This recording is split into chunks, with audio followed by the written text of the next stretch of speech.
पानी का ये छोटा सा टुकड़ा हमारी इंसानी तारीख के सबसे इम्पोर्टेंट समुद्रों में से एक है। यूरोप और एशिया के बीच मौजूद ये है ब्लैक सी। दुनिया के क्रॉस रोड पर मौजूद ये समंदर हजारों साल से बहुत सी एम्पायर्स की लाइफलाइन रहा है। एंशिएंट ग्रीक से लेकर ऑटोमन एम्पायर और इवन आज रशिया और नेटो जैसी वर्ल्ड पावर्स के लिए भी ये समंदर बहुत ही ज्यादा इम्पोर्टेंट है। बल्कि अगर ये कहा जाए कि रशिया का सबसे बड़ा पावर सोर्स ये ब्लैक सी ही है तो गलत नहीं होगा। लेकिन आखिर ऐसा क्यों है? हर तरफ से लैंड लॉक्ड इस समंदर में ऐसा क्या खास है कि इसे रशिया की लाइफलाइन कहा जाता है? इस सवाल का जवाब जानने के लिए हमें इस समंदर की हिस्ट्री, ज्योग्राफी और स्ट्रेटेजिक इंपॉर्टेंस को समझना होगा। आज की वीडियो में हम आपको सुनाने जा रहे हैं ब्लैक सी की वो कहानी जो शायद आपने इससे पहले कभी नहीं सुनी होगी। लेकिन यहाँ पर आप सब लोगों से एक रिक्वेस्ट है कि इस चैनल को सब्सक्राइब जरूर कर लें ताकि आप लोगों को नई वीडियोस की नोटिफिकेशन जरूर मिले। मैं इतनी मेहनत से वीडियोस बनाता हूँ मगर बहुत सी वीडियोस की रीच कम होती है, so please do subscribe the channel first. तो अब चलते हैं ब्लैक सी की जबरदस्त ज्योग्राफी की तरफ। ब्लैक सी 6 कंट्रीज के बीच घिरा हुआ है और दिखने में बिल्कुल किसी झील की तरह लगता है। इसके नॉर्थ में रशिया और यूक्रेन है, ईस्ट में जॉर्जिया है, साउथ में टर्की है, जबकि वेस्टर्न साइड पर रोमानिया और बल्गारिया है। इतने सारे कंट्रीज के साथ बॉर्डर शेयर करने का मतलब है कि यहाँ मौजूद सारे कंट्रीज अपने ट्रेड और डिफेंस के लिए इसी समुद्र को यूज करते हैं। ब्लैक सी के लिए बाकी दुनिया से कनेक्टेड रहने का एक ही रास्ता है और वो है इस 700 मीटर चौड़े बॉस्फोरस स्ट्रेट के थ्रू। इसी स्ट्रेट के जरिए सारी शिप्स ब्लैक सी से मरमरा सी में आती हैं और फिर डार्डनल स्ट्रेट को क्रॉस करके मेडिटेरेनियन सी में निकल जाती हैं। ये दोनों चोक पॉइंट्स तुर्की के कंट्रोल में हैं और ब्लैक सी को दुनिया के बाकी समुद्रों से कनेक्ट करने का वाहिद जरिया है। बॉस्फोरस स्ट्रेट की बात करें तो वो हमेशा से इंटरनेशनल ट्रेड के लिए बहुत इंपॉर्टेंट रहा है। हर रोज इन ब्लैक सी वाले कंट्रीज के हजारों ऑयल टैंकर्स और कमर्शियल शिप्स यहाँ से गुजरकर बाकी दुनिया को जाते हैं। अब क्योंकि ये चोक पॉइंट तुर्की के कंट्रोल में है तो इसी वजह से उसकी जियोपॉलिटिकल इंपॉर्टेंस भी बहुत ज्यादा है। ब्लैक सी के साथ कोस्ट लाइन शेयर करने वाले ये 6 कंट्रीज अपने अपने मतलब के लिए इस समंदर पर रिलाई करते हैं। यूक्रेन अपने ओडेसा पोर्ट के जरिए बाकी दुनिया को अनाज एक्सपोर्ट करता है। जॉर्जिया बटूमी और पोर्टी सी पोर्ट के जरिए कॉकेसस वाले कंट्रीज के साथ ट्रेड करता है, जबकि रोमानिया और बल्गारिया अपने सी पोर्ट्स के जरिए ईस्टर्न यूरोप को इंटरनेशनल मार्केट से कनेक्ट करते हैं। रशिया की बात करें तो ब्लैक सी उसके लिए सिर्फ पानी नहीं बल्कि उसके ट्रेड, एनर्जी और मिलिट्री पावर की लाइफलाइन है। फॉर एग्जांपल रशिया के 2 सी पोर्ट नोवरोसिस्क और सेवास्टोपोल की बात करते हैं।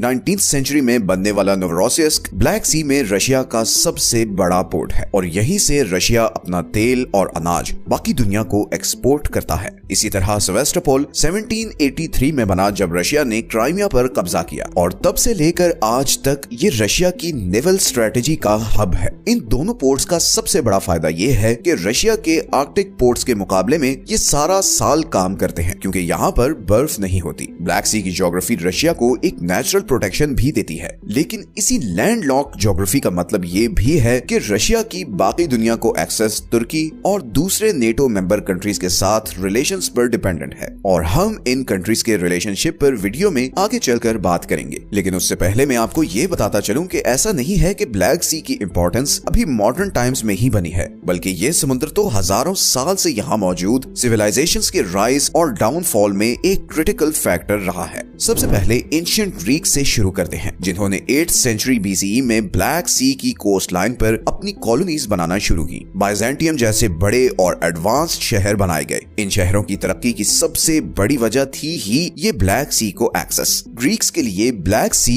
ट्रेड का हब था और इसी के जरिए वो लोग अनाज, मछली और इवन गुलामों को भी इंपोर्ट करते थे। इसके बाद रोमन्स ने 1st सेंचुरी BCE में इस एरिया पर कब्जा कर लिया और ब्लैक सी उनके ट्रेड नेटवर्क का एक बहुत इंपॉर्टेंट हिस्सा बन गया। ब्लैक सी के ट्रेड रूट्स को कंट्रोल में लेने के लिए रोमन एम्पायर ने शेरसोनीसस और पैंटिकपेयम जैसे शहर बनाए जिन्हें आज क्राइमिया और कर्च कहा जाता है। इसके बाद रोमन्स ने यहाँ गैरिजन्स बनाए ताकि अपने आप को बारबेरियंस के अटैक से महफूज रख सकें। रोमन एम्पायर के कोलैप्स के बाद बाइजेंटीन एम्पायर ने ब्लैक सी का कंट्रोल ले लिया। ब्लैक सी के इन ट्रेड रूट्स की वजह से ही कॉन्स्टेंटिनोपल जो यूरोप और एशिया के क्रॉस रोड पर था दुनिया का अमीर तरीन शहर बन गया। बाइजेंटीन एम्पायर ने ब्लैक सी को सिर्फ ट्रेड के लिए नहीं बल्कि अपने डिफेंस और इवन ईस्टर्न यूरोप के स्लाविक लोगों तक क्रिश्चियनिटी फैलाने के लिए भी यूज किया। फिर 15th सेंचुरी के मिड में ऑटोमन्स ने कॉन्स्टेंटिनोपल पर कब्जा कर लिया और यहीं से ऑटोमन एम्पायर के ब्लैक सी पर कंट्रोल की शुरुआत हुई। ऑटोमन्स ने ब्लैक सी के जरिए इस पूरे रीजन की ट्रेड पर अपनी मोनोपोली कायम कर ली और फिर इसी समुद्र के जरिए ईस्टर्न यूरोप, कॉकेसस और मिडिल ईस्ट तक अपना इन्फ्लुएंस बढ़ाया। फिर 18वीं सदी में रशियन एम्पायर ब्लैक सी में एक बड़े प्लेयर के तौर पर उभरी। 1783 में कैथरीन द ग्रेट की लीडरशिप में रशिया ने क्राइमिया पर कब्जा कर लिया और सेवेस्टोपोल को अपनी नेवल बेस बना दिया। ये एक साइन था कि अब रशियन एम्पायर ब्लैक सी में ऑटोमन एम्पायर को चैलेंज करने वाली है। रशिया की ब्लैक सी में अपना इन्फ्लुएंस बढ़ाने की कोशिश ब्रिटेन, फ्रांस और ऑटोमन एम्पायर के इंटरेस्ट्स के साथ डायरेक्ट क्लैश हुई, जिसके नतीजे में 1853 में यहाँ पर शदीद जंग हुई जिसे क्राइमियन वॉर कहते हैं। गो के रशियन आर्मी ये वॉर बहुत बहादुरी से लड़ी मगर वो हार गए क्योंकि उनके मुकाबले में उस वक्त की 3 बड़ी सुपर पावर्स थी। 20th सेंचुरी में दोनों वर्ल्ड वॉर्स और कोल्ड वॉर में ब्लैक सी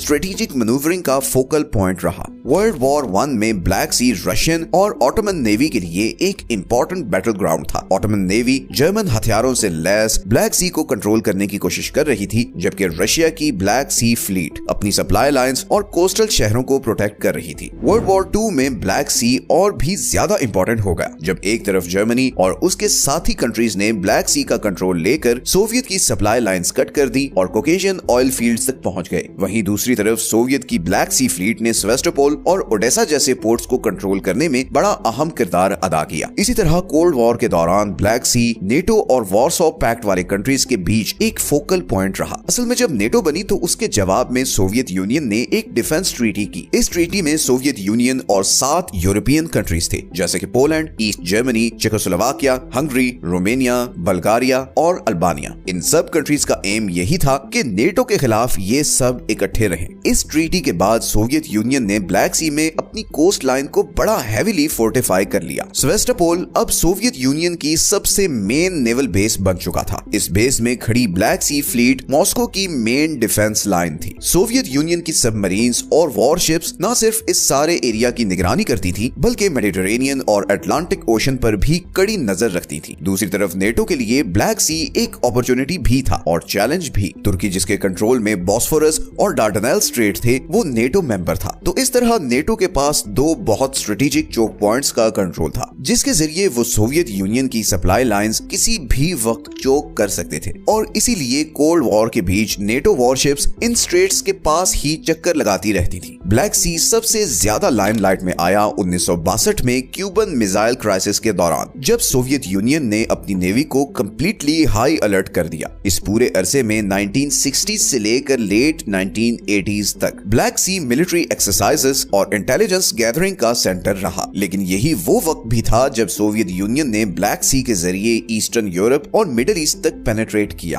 खैर 1991 में सोवियत यूनियन के कोलैप्स के बाद ब्लैक सी में ये इंटेंस राइवलरी तो खत्म हो गई, मगर इसके बावजूद सेवेस्टोपोल आने वाले टाइम के लिए भी रशिया की नेवल पावर का एपिसेंटर रहा और इवन आज भी है। मार्च 2014 में जब रशिया ने क्राइमिया पर कब्जा किया तो उसकी वजह भी उसकी स्ट्रेटेजिक लोकेशन थी, बिकॉज क्राइमिया के पास डीप वाटर पोर्ट्स और सारे बड़े शिपिंग रूट्स की एक्सेस है। 2014 के बाद रशिया ने ब्लैक सी में अपने मिलिट्री होल्ड को बहुत ज्यादा बढ़ाया है। यहाँ पर अब state of the art submarines, warships और मिसाइल सिस्टम्स लगाए गए हैं ताकि नेटो कंट्रीज की तरफ से किसी भी एग्रेशन को काउंटर किया जा सके। इसी तरह रशिया ब्लैक सी के थ्रू ही middle eastern countries specially Syria में अपने मिलिट्री ऑपरेशंस करता रहा है। और फिर 2022 में जब रशिया ने यूक्रेन पर अटैक किया तो उसमें भी ब्लैक सी रशियन फ्लीट का बहुत इंपॉर्टेंट रोल था। इसी बहरी बेड़े के जरिए रशिया ने यूक्रेन पर कैलिबर क्रूज मिसाइल से अटैक किया। ब्लैक सी से मिसाइल लॉन्च करने का सबसे बड़ा फायदा ये था कि यहाँ से ये मिसाइल्स यूक्रेन के बहुत अंदर तक टारगेट हिट कर सकते थे और दूसरा ब्लैक सी पर कंट्रोल रखने से रशिया ने इजीली सदर्न यूक्रेन में मौजूद उसकी आर्मी की सप्लाई लाइंस कट कर दी और उसकी बाकी दुनिया से ट्रेड एक्सेस भी डिसरप्ट कर दी। अभी तक हमने ब्लैक सी की सिर्फ मिलिट्री इंपॉर्टेंस पर बात की है, but the Black Sea isn't just about military power. It's also an economic lifeline for Russia, क्योंकि ये ब्लैक सी ही रशिया को दुनिया की इंपॉर्टेंट ट्रेड मार्केट से कनेक्ट करता है। रशिया की 30% एक्सपोर्ट्स, जिसमें ऑयल और गैस भी शामिल हैं, वो इसी समुद्र से गुजरकर बाकी दुनिया को जाती हैं और रशिया इससे बिलियंस ऑफ डॉलर्स का रेवेन्यू कमाता है। इसी तरह ब्लैक सी में नेचुरल गैस के बहुत बड़े रिजर्व्स हैं और इन रिसोर्सेज पर कंट्रोल होने की वजह से रशिया सारे यूरोप की एनर्जी मार्केट्स को भी इन्फ्लुएंस करता है। पिछले कुछ सालों में ब्लैक सी में जो सबसे